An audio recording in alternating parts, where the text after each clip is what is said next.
প্রিয় শিক্ষার্থী, আসসালামু আলাইকুম রহমতুল্লাহ।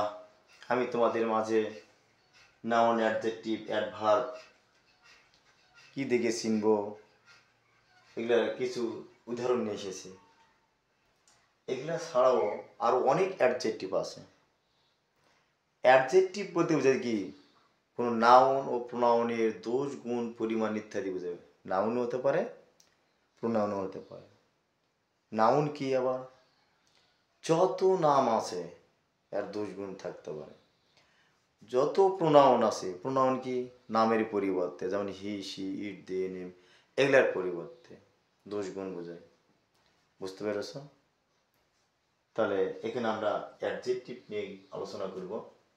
যেমন good, bad, big, small, red, black, hot, cold, new, old, some, money, is, this, his, white, yellow, much, old, rich, large, every, either, neither, this, that, this, those, other, such, the, same. এগুলা ছাড়াও আরও অনেক adjective আছে। Something, এগুলো একটু মনে রাখতে হবে মাথায়, তাহলে অবশ্যই অ্যাডজেক্টিভ সম্পর্কে বোঝা যাবে। প্রিয় শিক্ষার্থীরা, লেখাপড়া করতে গেলে একটু ব্রেন খাটাতে হবে। আমাদের ভালো রেজাল্ট করতে হলে আমাকে ভালো পড়তে হবে, ভালো কিছু করতে হবে, ভালো করে সম্পর্কে জানতে হবে। নাউন কি, প্রোনাউন কি, অ্যাডজেক্টিভ কি, অ্যাডভার্ব কি, ভার্ব কি, প্রিপোজিশন কি, কনজাংশন কি, ইন্টারজেকশন কি, এগুলো সম্পর্কে তো জানতে হবে। এগুলা যাই হোক, এগুলো অবশ্যই একটু মনে রাখতে হবে।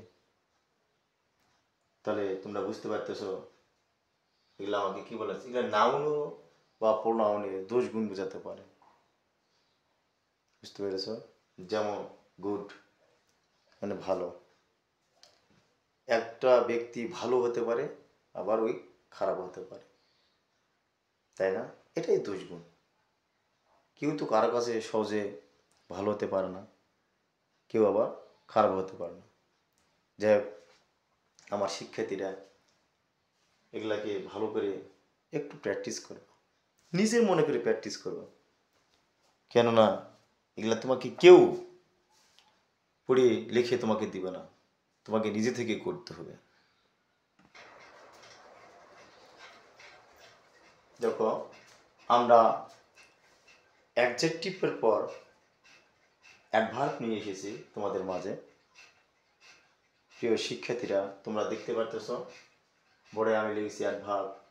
স্লো থেকে হলো slowly, very, fast, always, often, now, every day, yesterday, tomorrow, quickly, loudly, sweetly. বিশেষ করে দেখবা অনেক ওয়ার্ড আছে, শেষে যদি এলোয়া যুক্ত থাকে তাহলে আমাকে বুঝতে হবে এটা হলো অ্যাডভার্ব। বুঝতে পেরেছো আমার কথা? যদি কোনো ওয়ার্ডের শেষে এলোয়াই থাকে তাহলে আমাকে বুঝতে পারি কি এটা হলো অ্যাডভার্ব বলা হয়েছে। তাহলে এখানে তোমাকে প্রাথমিকভাবে এগুলো তোমাকে ভালো করে জানতে হবে, এই অ্যাডভার্ব সম্পর্কে জানতে হবে। এগুলা বুঝতে পেরেছো আমার শিক্ষার্থীরা? অবশ্যই তোমাদের এটা কি ভালো করে প্র্যাকটিস করতে হবে বাসায়। অবশ্যই অবশ্যই প্র্যাকটিস করবা। প্রিয় শিক্ষার্থীরা, অ্যাডভার্বের পর আমি এনেছি আবার অ্যাডজেক্টিভ। প্রাথমিকভাবে তোমাদের এই অ্যাডজেক্টিভ, অ্যাডভার্ব, নাউন এগুলো একটু জানতে হবে। তারপর তোমাদের আমি শর্টকাট টেকনিক সম্পর্কে জানাবো। অবশ্যই তোমরা আমার চ্যানেলের সাথে থাকবা, দেখবা শর্টকাটও আমি শিখিয়েছি তোমাদের। নাউন, অ্যাডজেক্টিভ, অ্যাডভার্ব শিখিয়েছি কীভাবে চিনতে হবে। এর পাশাপাশি আমাদের এগুলো সম্পর্কে জানতে হবে। যেমন অ্যাডজেক্টিভ বলা আছে দোষ গুণ, বলা আছে এখানে বলা হয়েছে আমার প্রিপোজিশন, একটু লিখতে ভুল করেছি, এটা হলো আমার প্রিপোজিশন। প্রিপোজিশন, প্রিপোজিশন, প্রিপোজিশন তাহলে কি কি পেয়েছি আমি এখানে? দেখো, এগুলো তোমাকে জানতে হবে। Within, without, on, in, by, up, from, with, to, at, into, upon, out of, up to, on to. বুঝতে পেরেছ? এগুলো তোমাকে প্রাথমিকভাবে জানতে হবে। যাই হোক, এখানে নাউন, অ্যাডজেক্টিভ, অ্যাডভার্ব মোটামুটি সম্পর্কে আমরা চিনতে পারলাম। নাউন বলতে বোঝায় কি, পৃথিবীর মধ্যে যত নাম বুঝেছে সবগুলি হলো আমার কি নাউন বলা আছে। নাউন বলতেই তো নাম বুঝেছে। বুঝতে পারছো আমার শিক্ষার্থীরা? এই কারণে আমি বোর্ডে তোমাদের নাউন সম্পর্কে লিখিনি। তারপরে আমাদেরকে বলা হয়েছে অ্যাডজেক্টিভ, যেটা দোষ, গুণ, পরিমাণ ইত্যাদি বোঝায়। কিছুক্ষণ কি তো তোমাকে শিখালাম, লিখে একটু বললাম। যাই হোক, তারপর বলেছে অ্যাডভার্ব। অ্যাডভার্ব সম্পর্কে জানলে, প্রিপোজিশন সম্পর্কে জানলে। তারপরও যদি তোমাদের এগুলা ভালো না লাগে, আমার শর্টকাট ভিডিওটা অবশ্যই একটু দেখবা, এই তিনটা নাউন, অ্যাডজেক্টিভ আর অ্যাডভার্ব নিয়ে অবশ্যই দেখবা। দুইটাকে ভালো করে দেখবা, দেখবে তোমাদের সব ক্লিয়ার হয়ে গেছে। স্টুডেন্টরা, তোমরা বুঝতে পেরেছো?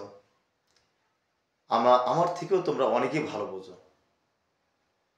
যাই হোক, তোমরা অবশ্যই আমার চ্যানেলটিকে সাবস্ক্রাইব করবে, আমার সঙ্গে অবশ্যই থাকবে, আমার লাইক কমেন্ট করবে।